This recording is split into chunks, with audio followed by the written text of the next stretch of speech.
Hello guys, magandang hapon sa inyo, si Bossing Busot. By the way, magbibigay lang po ko sa inyo ng konting kaalaman regarding po dun sa sasakyan natin.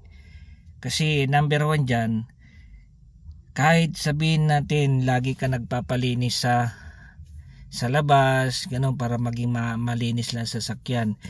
Pero ang cause, ito lang po, real talk lang mga viewers. Pag nagpalinis kayo sa labas, okay. Mga sabihin natin kung hindi tayo naglinis ng sasakyan isang araw, 2 araw, kapag nasa garahe yan sa ating bahay, meron pong tendency na pagka naalikabukan, tapos naulanan, dun po yung nagkakaroon ng acid rain dun sa sasakyan. Nagkakaroon ng ibang kulay yung sasakyan natin, nagfe-fade ang tawag yun mga viewers. Yun po yung sinasabi nila na nagfe-fade yung body ng sasakyan. Kasi pagka nagfe-fade ng sasakyan, ibig sabihin, kahit sabihin natin una bago tapos tumagal, yun po yung hindi lagi na may maintain yung paglilinis lagi yung mga sasakyan. Ganun po mga viewers. Ngayon mga viewers, magbibigay lang ako ng idea. Alam nyo bakit yung mga iba nagpapa-ceramic coating?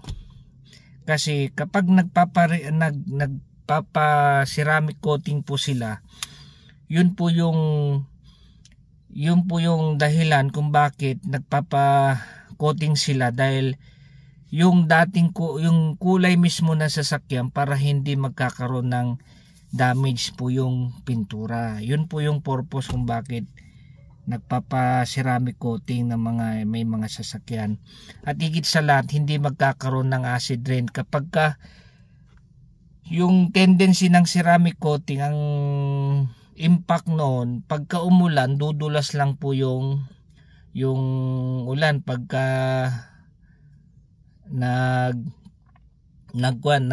umulan, tas dudulas na lang yun po yung tinatawag nila na coating mga viewers.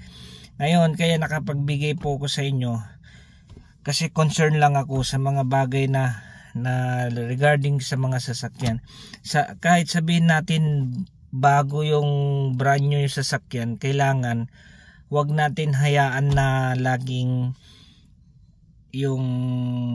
hindi linilinis yan mga viewers. Kahit sabihin natin bago yan, syempre kailangan lagi-lagi nyo po i-maintain yan, kasi yan po yung ang totoo nyan. Kapag may mga sasakyan, laging mini-maintain yan, malinis yung mga sasakyan, kasi doon mo makikita ang sasakyan laging malinis mga viewers.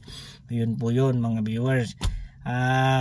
Nakapagbigay na naman ako sa inyo ng idea. Sana nagustuhan nyo po yung pagbibigay ko sa inyo ng vlog ko po sa inyo mga viewers. Yan, basta ang kuwan ko lang sa inyo, suggest ko lang mga viewers, kailangan lagi nyo pong malinis po yung sasakyan. Yung sasakyan na pinakita ko, binablog ko sa inyo, yun po yung idea kung paano nyo gagawin yung mga sasakyan nyo mga viewers. Kung paano nyo gawin na bilang sarili nyo, kailangan lagi nyo malinis mga viewers. Kasi pagka maayos yung sasakyan natin, sabihin ko sa inyo mga viewers, maganda po yun.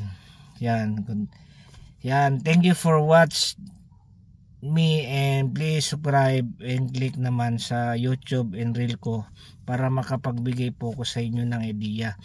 Maraming salamat. Bye bye.